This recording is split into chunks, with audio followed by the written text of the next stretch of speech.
নিয়েছি মাছ, নুন হলুদ মেখে রেখেছি, এবার ভেজে নেব। আর এটা আমি চিড়ের পোলাও করব বলে আলু আর গাজর কেটে নিয়েছি। এটা হচ্ছে মটর, ওটা হচ্ছে ভাজা করেছি আলু পেঁয়াজগুলি, আর চিড়েটা আমি নিয়ে নিয়েছি। এটা আমি চিড়ের পোলাও করব, পরে ধুয়ে নেব। তো চলো দেখতে থাকো আমি কী কী রান্না করি।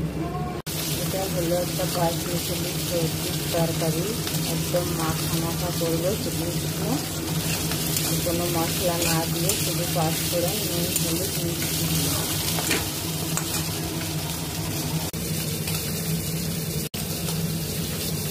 তো বন্ধুরা, এটা আমি মূলো দিয়ে ডাল করব, এটা ঘুগনি করব, মাছ ভাজগুলো দিয়ে কাতলা মাছের ঝোল করবো, আর এটা